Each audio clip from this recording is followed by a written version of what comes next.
네, US 전북구 커머셜의 이상무입니다. 안녕하세요. 네, 안녕하세요. 안주라스입니다. 잘 계셨어요? 네네, 잘 지냈습니다. 네. 예. 우리 저 이메일로 어떤 이렇게 질문 하나가 딱 던져왔는데 네. 전 재산이 20만 불이 딱 있는데 네. 뭔가를 하고 싶어요. 아, 네, 뭐 할 수 있을까요? 20만 불 가지고 할 수 있는 게 있나?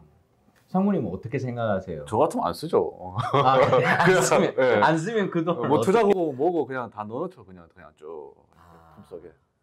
자, 이 20만 불이라는 게 굉장히 우리 일반 소비자분들에게는 네. 괜찮은 금액일 겁니다. 아, 그래요? 왜냐하면 네. 열심히 일을 해서 이제 어느 정도 리타이어 할 정도 시기가 되면 한 20만 불이나 30만 불 정도 이 여유 자금을 가지고 투자를 하는 거죠. 사실상 이 그렇죠. 커머셜 부동산이라는 것이. 네. 그렇기 때문에 20만 불이나 30만 불 정도를 가지고도 얼마든지 부동산 매매가 가능합니다. 네. 커머셜 부동산이 가능한데 그런데 이 조금 작전을 잘 짜야죠. 그러니까 기대치라는 게 있지 않습니까? 기대치는 항상 만땅이죠. 진짜. 그렇죠. 네. 그렇기 때문에 이 기대치를 확실하게 해두고 가는 게 굉장히 좋습니다. 예, 제게 만일에 누군가가 살 수 있습니까? 분명히 말씀드릴 수가 있습니다. 살 수 있습니다. 살 수 있죠. 그러나 네. 어떤 물건을 살 수 있습니까? 이것은 기대치에 따라서 굉장히 틀리다고 봅니다. 네. 예를 들어서 20만 불만 가지고 산다는 것은 결국 20%의 다운 페이먼트를 얘기를 하기 때문에 네. 그렇다면 사실상 1 밀리언 달러 정도의 밸류가 되는 거죠.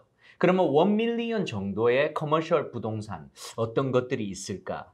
아무래도 지역마다 틀리겠죠. 그래서 이제 그 지역이 어떤 지역이 될 수가 있느냐? 다운타운에 내가 정말 핫한 마켓에 굉장히 트래픽도 많고 그런 곳에 상가 건물을 산다라는 것은 1 밀리언 달러로는 정말 불가능합니다. 네. 그렇죠. 사실상 우리가 1 밀리언 달러라는 얘기를 하면 1년에 net profit이라고 그러죠. 남을 수 있는 돈이 한 5만 불에서 한 7만 불 정도라고 에버리지 보시면 됩니다. 그런데 20만 불을 투자했기 때문에 그만큼 거기에서 남는 융자는 80만 불이 됩니다. 그러면 80만 불에 대한 몰기지를 한 달마다 계속 갚아 나가야 된다라는 결론이 나오는 거죠. 네. 그렇기 때문에 그런 모든 것들을 고려할 때 물건 자체가 내가 원하는 지역에 그리고 내가 원하는 가격에 그리고 내가 원하는 그런 퀄리티의 테넌트라든지 이런 모든 것들을 찾는 것이 결코 쉽지가 않습니다. 그리고 사실상 제가 분명히 말씀드리는 것은 이전과 많이 다르다는 겁니다. 그만큼 인플레이션이 많이 되어졌고 그래서 한 10년 전에 네. 한 1 밀리언 정도 하던 것들이 지금은 거의 2 밀리언 정도도 하기 때문에 그런 것들을 고려했을 때 20만 불로 살 수 있는 것들이 굉장히 한정적이지 않나 저는 그렇게 보아집니다. 또 다른 질문이 하나 들어왔는데요. 네네네. 네. 부동산 사기에 대해서 들어왔다고요. 예. 그게 어떤 거예요, 도대체? 부동산 사기 그러는데 그거에 대해서 조금만 네. 그 매우 좀 이게 민감해요? 예, 매우 좀 센시티브한 부분인데요. 네.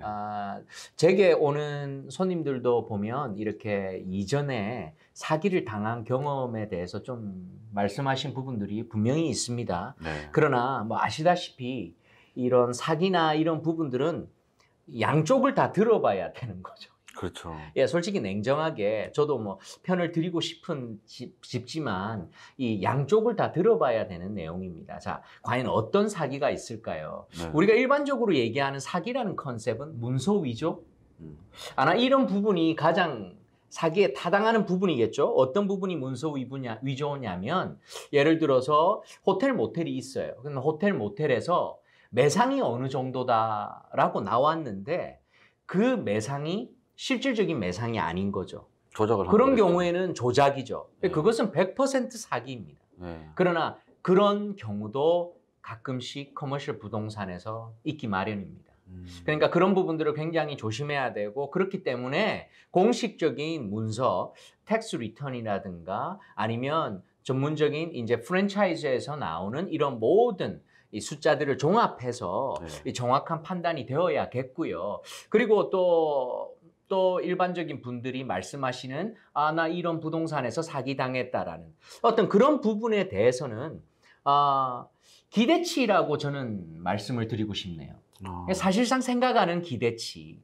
분명히 부동산은 나랑 거래를 할 때 이것은 오른다고 했는데 몇 년 후에 오르지를 않았어요. 이것이 떨어졌어요. 밸류가. 네. 그러면 그것을 또 사기라고 사기라고 얘기를 하는 경우도 종종 있거든요. 사기라고 하고 다니겠죠. 그렇죠. 네. 그렇기 때문에 이런 양쪽을 보아야 되고 그렇기 때문에 확실한 물건을 선택하는 것이 굉장히 중요합니다. 좋은 물건 분명히 있어요. 캡레이시 높은 것들이 분명히 있습니다. 그러나 가장 중요한 것은 리스크도 분명히 봐야 된다는 거예요. 오퍼튜니티가 있다면 뚜렛도 분명히 체크를 해봐야 된다는 것입니다. 그렇기 때문에 확실한 물건일수록 그만큼 가치가 상대적으로 높은 편이죠. 그럼 가치가 상대적으로 높다는 것은 내가 생각하는 것보다 수익률이 얼마든지 낮을 수가 있다는 얘기입니다. 이제 그런 부분에서 정확하게 소비자들도 짚고 넘어가야 되는데 이 안타깝게도 이 커머셜 부동산은 우리 소비자들에게 익숙하지가 않기 때문에 조금 이 부동산들의 말을 조금 의지하는 부분이 분명히 많거든요. 그렇죠. 네네. 그렇기 때문에 저는 이 물건 좋습니다. 상무님 이 물건 좋으니까 사세요라는 컨셉보다는 그 물건에 관련된 정확한 자료를 보여드리고 상무님께 설명을 드리고 이해를 시키고 결정은 상무님이 판단하시게끔 저는 내버려 두는 것이죠. 야, 근데 어차피 그 투자라는 게 네. 진짜 큰 마음 먹고 하는 건데 그 부동산들이 사기 치려고 마음 먹고 달려들면 진짜 그거 어떻게 그거 그런데 알고 보면 뻔합니다. 그래요? 그리고 분명히 말씀하신 것처럼 사기를 치는 것도 한 번 하고 두 번 하고 세 번 하면 익숙해지거든요. 예. 네, 그러니까 그러나 분명히 좋은 부동산들도 있습니다. 더 많겠죠. 매우 정직하고 이렇게 저도 같이 이렇게 딜을 해보면 굉장히 깔끔하게 일 처리하는 부동산들이 분명히 있습니다. 내 이익만을 따지지 않고 그러니까 마인드 자체라고 저는 생각합니다. 이 마인드가 제가 만일에 상무님과 같이 일을 할 때에 이 물건을 하나 팔고 사고 끝나는 릴레이션십 같으면 신경을 안 쓰겠죠. 그렇죠. 그러나 이것은 무조건 롱텀이라는 것이죠. 왜냐하면 이 투자자들은 하나를 사고 끝내는 것이 결코 아니거든요. 여러 가지 물건을 앞으로 살아가면서 몇 번, 여러 번 이렇게 하게 됩니다. 그렇기 때문에 최대한 정직하게 이렇게 모두를 대하는 것이 저는 가장 중요하다고 봅니다. 네, 제가 이렇게 딱 들어보긴 어차피 하려면 자기가 진짜 정신 똑바로 차리고 다 체크하고 그렇게 하는 수가 제일 최고인 것 같네요. 그러니까 운에 맡기지 마시고 정말 꼼꼼하게 다 서류 다 확인하시고 그렇게 해야 될 것 같네요. 근데 전 재산을 딱 통틀어가지고 이렇게 투자하는 게 올바른 건가요? 전 재산 가지고 있는 모든 것들을 와이씨 저건 내 거다 그러면서 상무님은 어떠세요? 아까 얘기 전에 안다니까. 저는 투자 자체를 안 한다니까. 제가 사실상 그런 질문들을 많이 받습니다. 맞아요. 네, 제가 가지고 있는 여유 자금이 이 정도인데 이것을 모두 투자를 했을 때 과연 내가 먹고 사는 데는 문제가 없는가? 이런 질문들을 굉장히 많이 받습니다. 중요한 것은 이 커머셜 리얼 에스테이트 자체가 지금 당장에 먹고 사는 것을 해결할 수 있는 부분은 아닙니다. 한 가지 확실하게 짚고 넘어가야 될 것이 이 커머셜 리얼 에스테이트라는 것은 투자죠. 인베스트먼트입니다. 그만큼 시간을 두고 지켜보고 가치가 상승되기를 바라는 것이 바로 커머셜 부동산인 것입니다. 그래서 우리가 이런 부분을 정확하게 이해를 하고 나아가야 돼요. 한 예로 지금 우리 쉽게 접할 수 있는 것들이 아마 주식 아닙니까?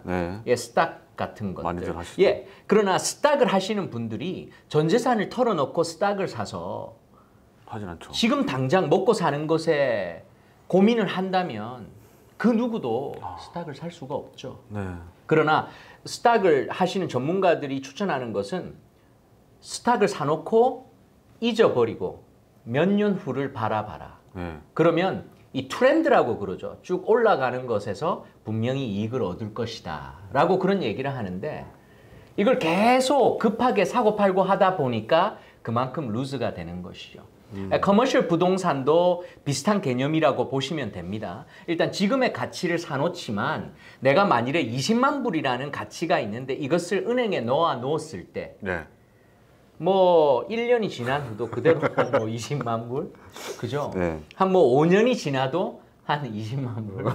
뭐 10년이 지나도 한 20만 불. 네. 그러나 커머셜 부동산은 경제 상황과 인플레이션에 의해서 분명히 오르게 되어 있죠. 우리가 경제 위기 하는데 네. 물론 경제 위기도 있습니다.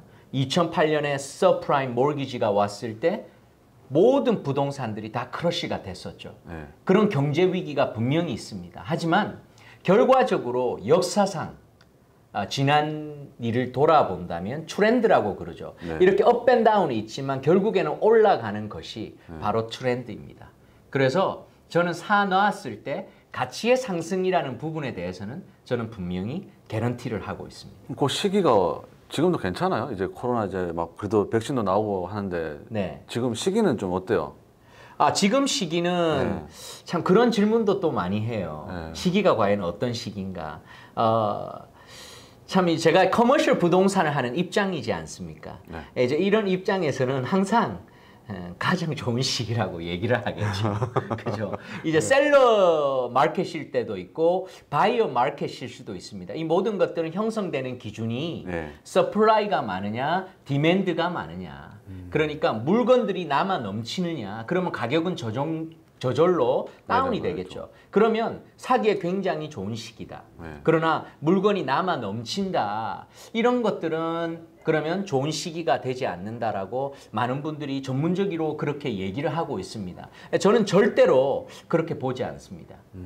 가장 좋은 시기는 내가 준비되는 시기입니다. 와, 이런 애매한 대답을. 애매한 대답 절대 아닙니다. 내가 financially 얼마만큼 준비가 되어 있느냐. 그 시기가 저는 최고의 적기라고 생각합니다. 결국은 자기 자신이 답이네요. 결국은 자기 자신이 답입니다. 지금 코로나라고 그러지만 사실상 마켓을 보면요. 지금 집값 난리지 않습니까? 난리 났죠. 없어서 못 사죠.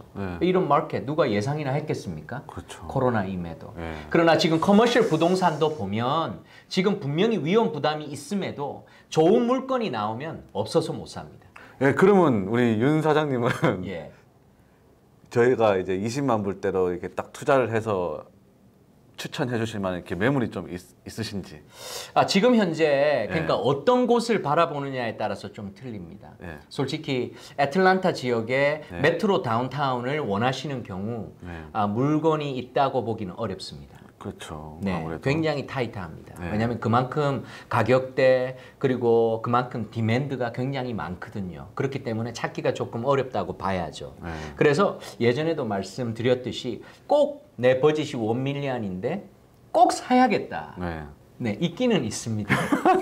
그런데 좀 멀리 가시든지 아니면 좀 타주로 뻗어 나가시든지 그렇게 해야지 조금 어렵다고 봐야죠. 냉정하게. 그것 또한 이제 다 자기가 이제 처해 있는 상황이 중요하죠. 네네, 얼마만큼. 또 타주에도 쉽게 왔다 갔다도 할 수 있는 여력도 돼야 될 것이고. 그렇습니다. 제가 보기엔 그죠? 네.